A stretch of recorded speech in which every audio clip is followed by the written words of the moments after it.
Grading STEM projects. I don't love it. You probably don't love it. But in reality, this is something that is increasing in popularity the more we are gaining elementary STEM in our spaces around the world. So, how do you even grade a project like this? In this episode, I'm going to give you some strategies on how to grade a STEM project by using a rubric.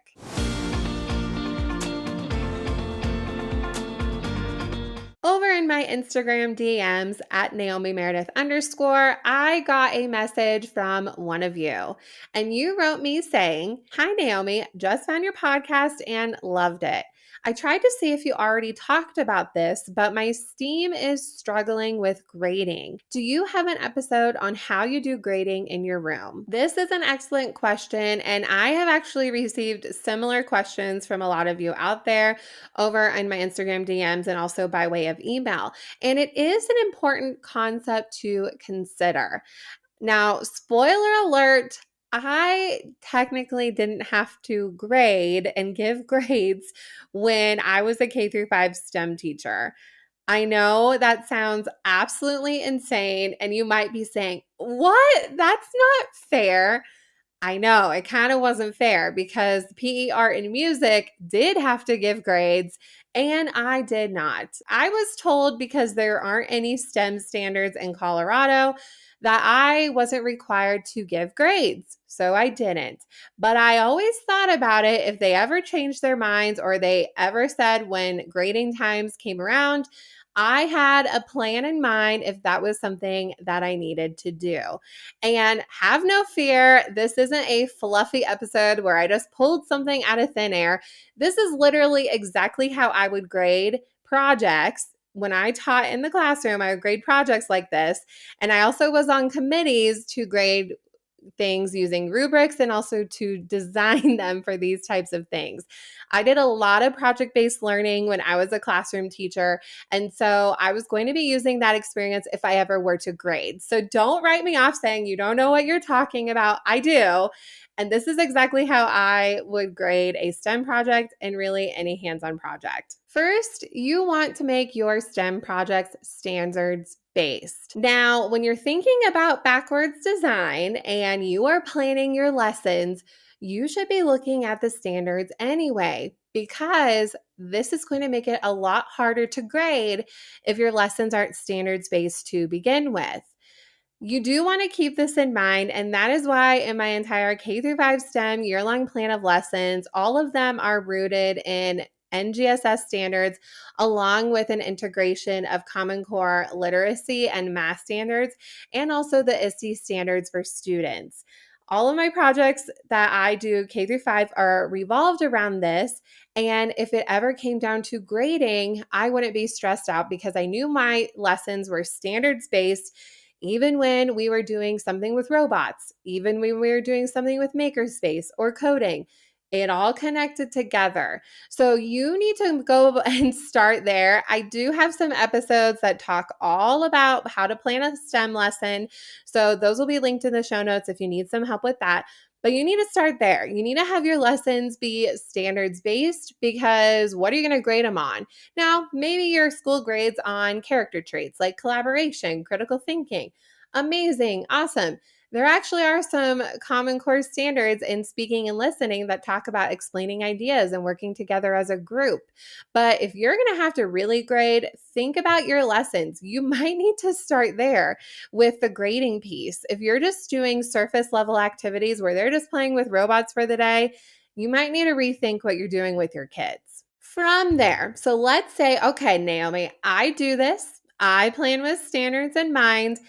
How are we going to do this? How are we going to assess these projects? And like I mentioned, I like to use a rubric because it has a whole variety of things when it comes to an actual project.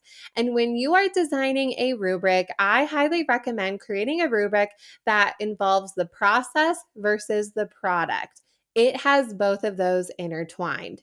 So again, if you are planning with the standards, you might have ways where students are demonstrating a specific science standard in their actual project, and that might be the grade level indicators that you put in the rubric. And then of course, you go up from there. So I like to use a 4-point rubric, 4 being the highest, 1 being the lowest, and then 3 and 2 are in the middle. So 3 would be what I would expect for a grade level. 2, they need to do it with support. 4 is above and beyond. 1, they didn't do it all. Like they might have some things, maybe they were absent. And so having those indicators, maybe you have those specific science standards. How are they demonstrating this in the project? How are they demonstrating specific math concepts in their project? Are they doing specific parts in the engineering design process? Are they demonstrating those things? So you're merging in those standards together where they maybe have 5 different levels. Some of the standards actually would overlap. So just the way that you write the rubric is really important as well, so that students can find success. And also, if you create this rubric while you are planning, then you know how you should teach the lesson so that students can be successful in this overall grade. You could give honestly whatever points you want. If you had 5 categories, each category is worth 20. That is correct. That is the correct math. That is the M in STEM. Good job, Naomi. But if you do that, then you could have a score out of 100 and you would be good to go. Creating standards-based rubrics is actually one of the 2 updates that I am putting in my K through 5 STEM year-long plan of lessons, because this is actually a really highly requested feature that I told you a lot of you have been asking about.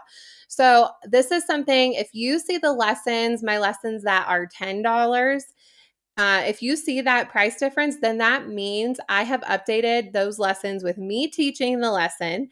So you actually get to hear how I teach the lesson to students.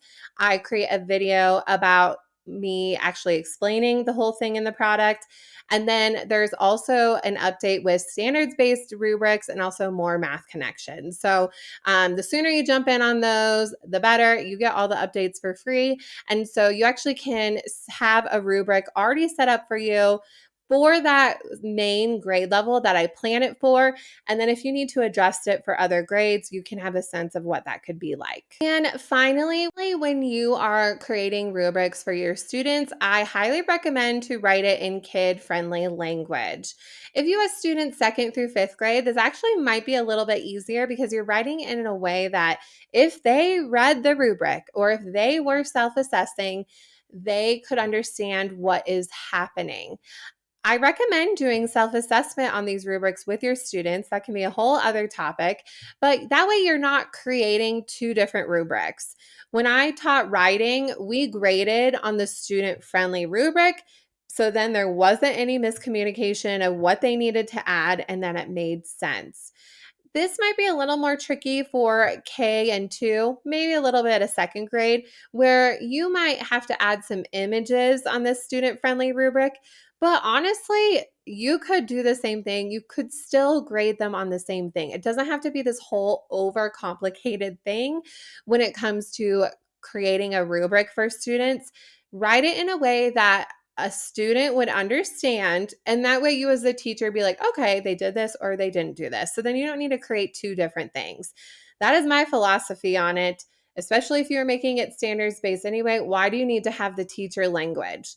Now, maybe you have student examples on the side of, oh, here's what a 3 looks like, here's what a 2 looks like. Awesome. But really, it saves a lot of time. You're getting at the same idea. If it's standards based, you'll be good to go. If you're interested to see in exactly how to create a rubric from scratch, where it is a 4-point system, learning how to put the standards together and putting together that process versus product, I invite you into the self-paced signature course of mine, STEM Teacher 101, where there's a new module that is all about how to grade using a rubric. So there's a section already about self-assessment and explaining rubrics and different ways to do that and examples for you. And then the new module is actually going to walk you through how I create a rubric with that process versus product and really the whole explanation of that. As a recap, here are the 3 ways that we talked about on how you can grade student STEM projects using a rubric. First is making sure that your lessons and the rubric itself is standards-based. Next, we talked about creating a rubric that has a combination of the process of how the project is made and also the final product. And third, we talked about writing those rubrics in kid-friendly language. It will save you time and also, as the teacher, understand, hey, this is what is expected for this type of project. As a reminder, don't forget to jump on in on my signature course, STEM Teacher 101. It is never too late to jump on in our community of teachers, and I am continuously listening to you and seeing the needs that you are wanting for your STEM space and adding in those modules. And also, the cool thing about it, I added a private podcast feature. So if you are busy on the go, like most teachers out there, then every single module has a podcast pairing. So when you sign up, you get that private podcast and you can actually listen to the whole entire course and not feel like you have to be stuck on the computer watching my cute little face. So I invite you in there. The link will be in the show notes, and I will see you in the next episode.